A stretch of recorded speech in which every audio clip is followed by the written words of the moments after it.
Okay, can you see this screen? Yes, Yes, ma'am. ma'am. Okay. Yes, ma'am. Already we had started this part, that is of cranial nerves. The some first few nerves, first six nerves we discussed also, but as the number was less that day and I couldn't finish that the entire part of the cranial nerves, I will revise it again today, and then what that about the spinal nerves, and then we will complete this today's session about the this chapter. Okay, now let us see one by one again. First, that is about the first cranial nerve, that is called as olfactory nerve. Its origin is temporal lobe of cerebral hemisphere. You know that cerebrum is divided into two parts, that is cerebral hemispheres. So there is its location where it starts from, then carries sensory impulses from olfactory epithelium. And the nature of this nerve, cranial nerve number one, all these cranial nerves are represented by Roman numbers. Okay, so remember that just, and which is the sensory, which is the motor, which is the mix, that the numbers you remember, that will be easier. That is also in the textbook in front of you. Just keep your textbooks open so that you will come to know. So the nature is sensory. Sensory in the sense sensation. So that part receives the sense. So olfactory nerve, where it begins from the brain part. Which brain part? That is the temporal lobe cerebral hemisphere. Then carries sensory impulses from olfactory epithelium. Olfactory word is related to which sense organ? Now you remember that day I revised all three, four types. So remember that you will be only telling me what is that organ, and the nature is sensory. Then second is optic nerve. Second cranial nerve is optic nerve. Visual cortex in the occipital lobe of cerebral hemisphere. Again, the area is cerebral hemisphere, but which part? Visual cortex in the occipital lobe. Okay, so this is what the beginning of the nerve, and carries sensory impulses from retina. Now you know where it is located. It is a part of eye. Optic means related to eye, and so obviously as it receives the senses, its nature is of sensory type. Now the third cranial nerve is called as oculomotor nerve. Okay, and its origin is floor of the midbrain. Oculomotor, see the name itself suggests motor, that is the movement, means it is which type nature of this nerve is motor, that is movement, that is locomotion, that is carrying the impulses, right?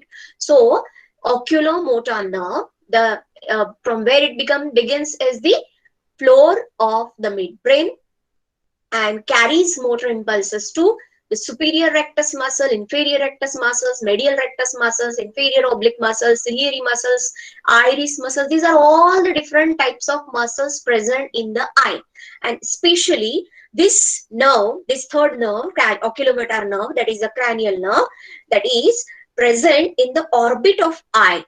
Okay, and it is the only nerve considered to be the outside the eyeball.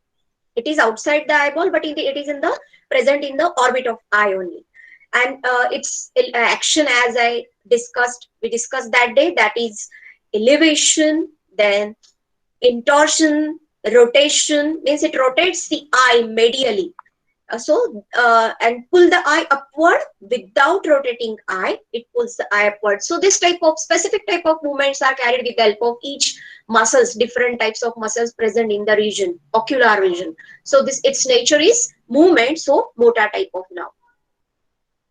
Next, fourth cranial nerve, that is called as trochlear nerve, very commonly known as trochlear nerve, and it's also called as pathetic nerve.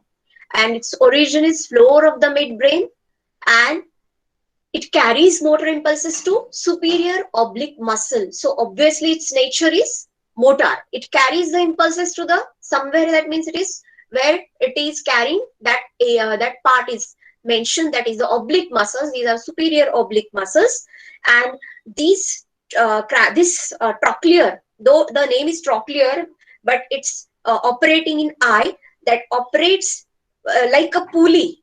That trochlea, it operates like a pulley in the eye. So internally rotation of the eye, internal rotation of the eye is done by this trochlea nerve. Okay, so this the cranial nerve is also related to the eye, where internal movements of the eyeball, eye rotation of the eye internally, it takes place with this help of fourth cranial nerve. So as it is related to the movement, its nature is also of motor type. Then fifth, as we discussed, that the trigeminal nerve.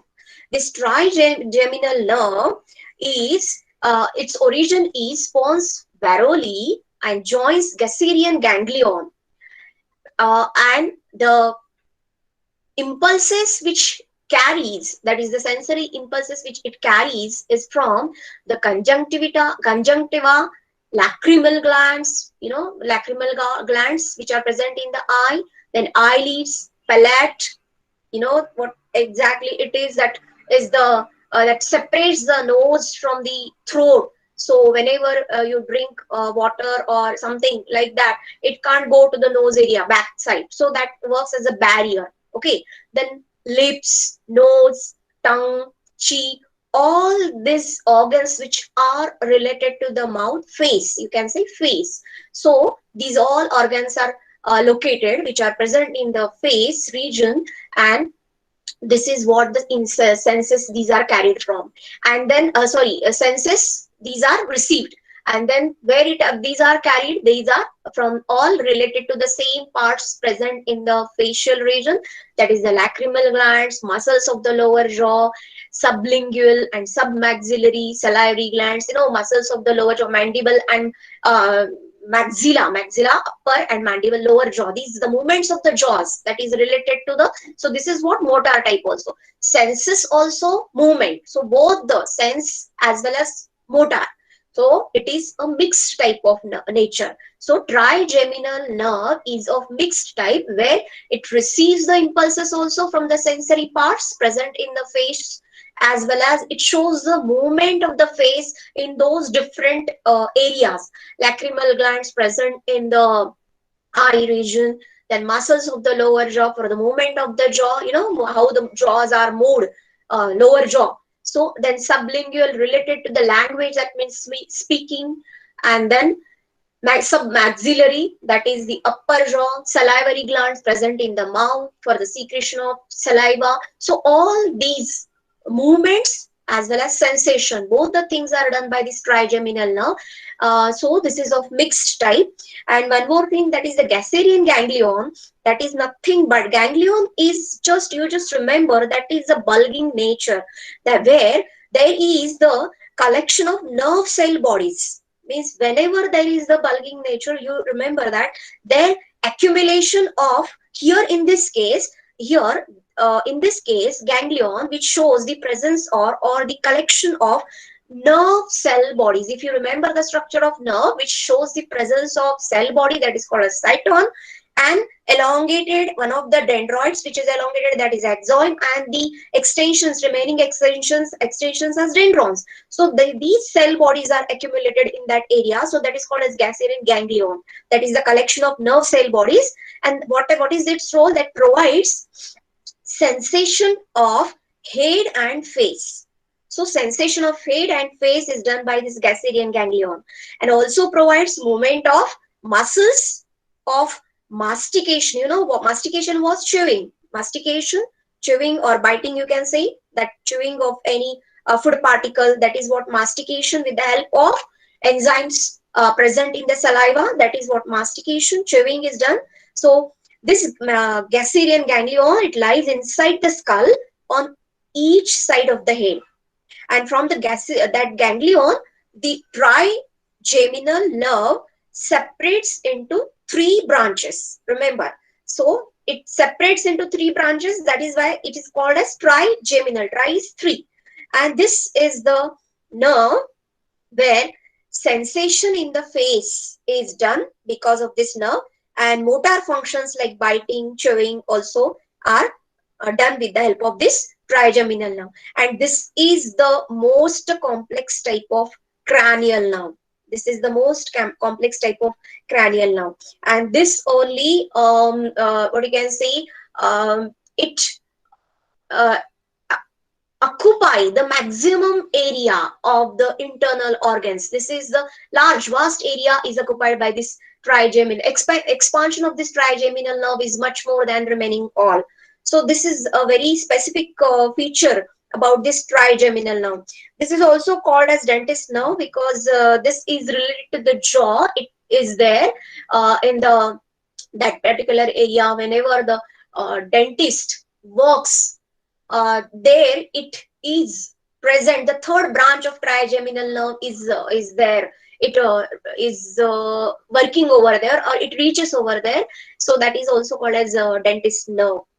Now the is next to that, as I told you just now, these are the parts: ophthalmic, that is related to eye, maxillary, mandible, lower, upper jaws. So its nature is mixed. Ophthalmic, where sense is received, so sensory. Maxillary, mandibular, that is the movement of the lower jaw. That is what chewing and that mastication, biting and all. That's why this is called as mixed type of nerve, mixed type of nature. Now, the sixth nerve, cranial nerve, that is called as abducens, and its origin is pons. Where the pons are located, in which part, midbrain or hindbrain. Now you tell me, or I'm not going to tell you every time. Last time I have just revised, but you should remember all these parts where it is located. Okay. Hindbrain. Rectus muscle is working over there, which carries the motor impulses to the lateral rectus muscle, that is responsible for the outward movement of the eye, or you can see gaze, outward movement of the eye or the gaze of the eye. And it also controls the movements of this muscle, that is the lateral rectus muscle, or you can say the somatic efferent nerve. It is efferent is moving out, so the outward gaze is done with the help of this nerve, which is related to the eye. So this is also motor movement, related to movement, so motor type of nature. Now, the seventh cranial nerve, that is facial nerve. The pons is the origin, and it carries sensory impulses from taste buds of the anterior two-third of the tongue through the Gasserian ganglion. As I mentioned just now, what exactly it means. Gasserian ganglion is nothing but the area where all these cell bodies of the nerve cell, that means cell body of the nerve cells, these are accumulated. They're present over there. So two-third part of the tongue, that is occupied by the taste buds of the anterior two-third part of the tongue, where it carries the impulses from this area. And carries motor impulses to facial muscles, palate, as I mentioned just now, that works as a barrier between the nose and the throat. So whatever we drink or whatever we take in the mouth, that cannot be entered in the nose, that is taken care of. And then hyoid, that is a bone. If you remember, you have learned this, what this hyoid nature of the bone, or what exactly this hyoid means. Do you remember?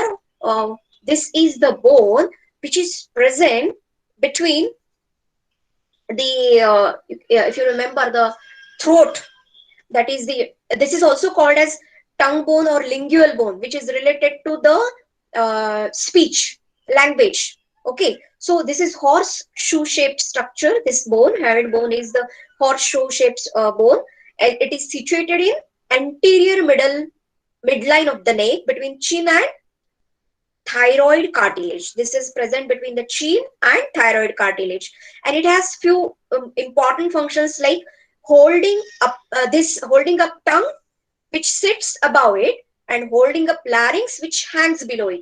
So holding the tongue as well as larynx, that important functions, very important functions, are performed by this with the help of this hyoid bone, and also transmits the force of muscles that help to open the jaw. So in this way, this hyoid bone works. So which is related to the sublingual, that means related to the language, that means speech, and also submandibular, that is the movement of the jaw, salivary gland, which secretes the saliva, which is the very important, you can say, which secretes the saliva containing a fluid or watery substance containing the important enzymes in it, helpful for the digestion and all. So all these senses are received, as well as the movements of the face muscles and the movement of the jaw, whereas the movement of the jaw as well as tongue, with for the language, for the speech, all these movements as well as sensations, they are functions performed by the seventh facial muscle. So this, its nature is mixed type.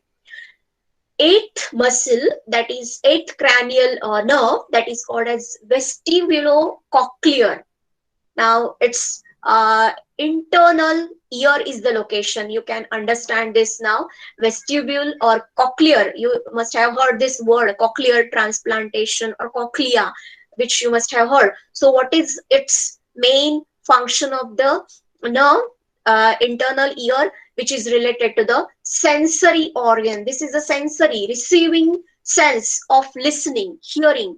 And you can see these two parts of this vestibulocochlear, that means cochlear part, that is also considered to be the beginning is cochlear nucleus of the junction of the pons and medulla, pons variculae and medulla oblongata, hindbrain part, that is its origin. Main part which senses this is the organ of Corti, and this organ of Corti, it is a part of the inner ear only, which contributes to the audition, or you can say listening.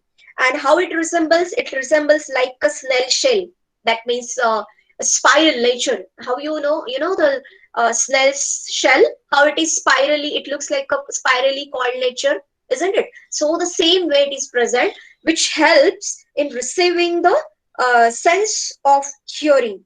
Or it also works as the, or it contains the mechanoreceptors, where the hair cells, epithelial hair cells, are lying on the inside, and they work as, and these hair present in the that particular area, they sound vibrations, and in this way they are helpful for hearing.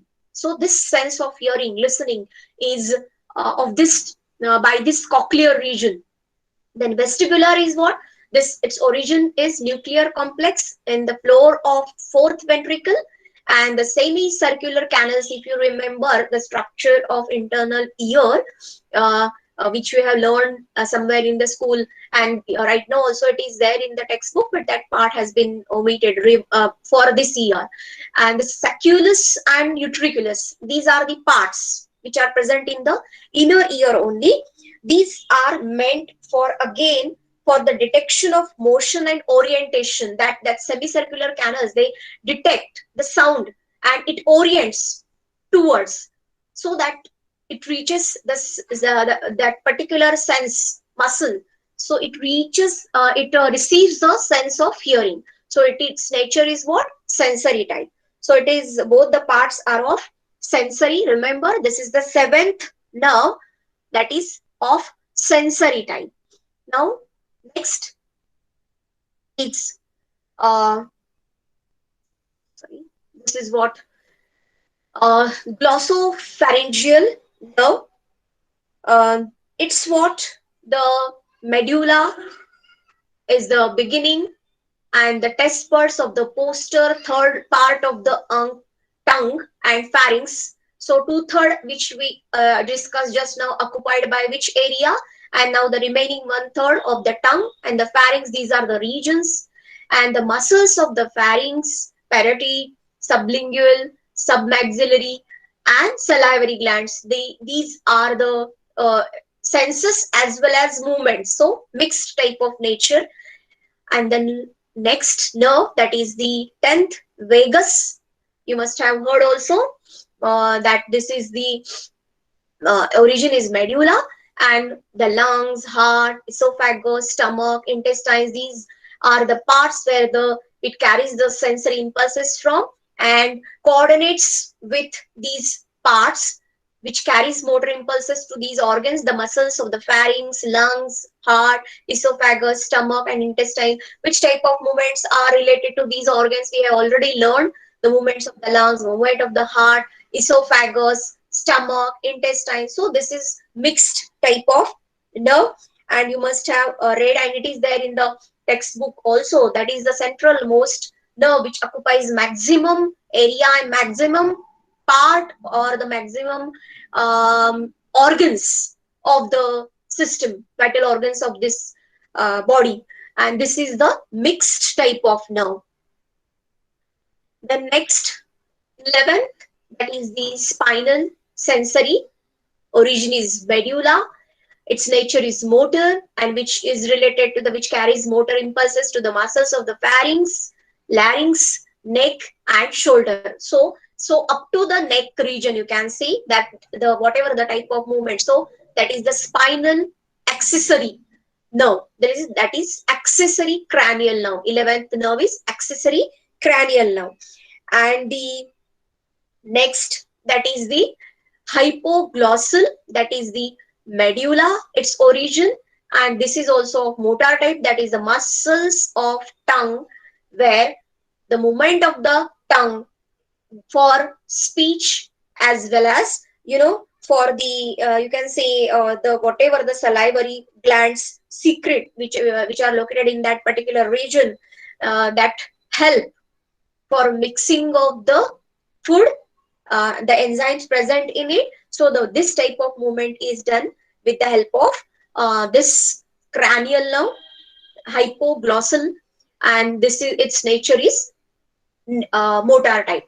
So remember all these 7, 8, 9, 10, 11, 12, all. And what important thing you can remember in this is that sensory nerves number is 1, 2, and 8, where this 8 is vestibulocochlear nerve, that is called as, whereas then motor type of nerves are 3rd, 4th, 6th, 11th, and 12th, whereas mixed type of nerves number 5th, 7th, 9th, and 10th. So these are all different types. You can remember the numbers as sensory nature, motor nature, and mixed type of nature. Okay, now the next part is spinal nerves. Now just you can remember this very well. We have this for the practical also, very simple to remember also. So the total spinal nerves formed by the union of dorsal and ventral roots, these all spinal nerves, as per the location, they are known as cervical nerves, which are present in the neck region. 1 to 8, these are present in the neck region. So cervical nerves they are. Then the remaining T1 from, that is up to 12, that is the thoracic nerves, they which are present in the thoracic region. Then 5 nerves are present in the lumbar abdominal region, so lumbar region, so that is called as lumbar nerves. Then 5 nerves which are present, they are of fused type, they are called as sacral nerves, present below that area, that is the sacrum area. So these are called as sacral nerves. And the last which are present, that is only one actually, which is a fusion of 4 actually. So that is called as coccygeal nerve, coccyx part, that is the tailbone. You can say tailbone as coccyx, so that is called as coccygeal nerve. Yeah, now you can count cervical nerves 8, then thoracic nerves 12, then 5 lumbar, 5 sacral. How many total? 8 plus 12, 20. 5 plus 5, 10. So 30. And this coccygeal one, that is the fusion of 4 fused, but that is considered to be 1. So 31. You can remember in this way. So spinal nerves total 31. As per its name, they are known by. The first pair of cervical spinal nerve emerges between the atlas and occipital bone of cranium, and all other nerves emerge from the vertebral column through the intervertebral foramina between the adjoining vertebrae. You know, all these nerves are running through that vertebral column. So vertebral column is the area which is considered to be the protective part. So this is what about the 31 pairs of spinal nerves in man. So spinal nerves as cervical, thoracic, lumbar, sacral, and coccygeal. So remember all these. So this is what about the cranial nerves as well as spinal nerves. Now, if you have any doubt, you can ask me about the same. Otherwise, I will stop here and we will be having discussion about the portion and then revision. Do you have any doubt about it? So immediately I can revise this about this cranial nerves or spinal nerves.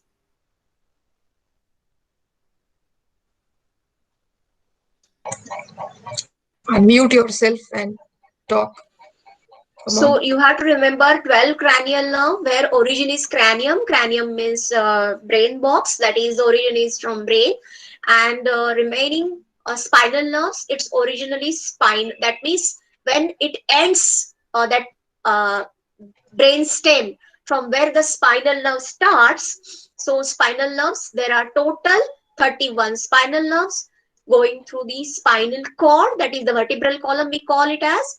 So these are known as per the location, as cervical, thoracic, lumbar, sacral, and coccygeal. Whereas cranial nerves, its origin as per the origin and the nature we have discussed. Total cranial nerves are 12 in number, so spinal nerves are 31 in number. Okay, and Yeah. 9.15 table in your chapter, that is not there. It has been deleted this year, so that you need not to learn. So only this much is there about this, um, what you can say, peripheral nervous system, which includes the cranial nerves and spinal nerves. So first two systems we have discussed. If you don't have any doubt, I will stop here. Any doubt? Anybody having doubt? So I can consider that you don't have any doubt. Okay, students, unmute. Sejal,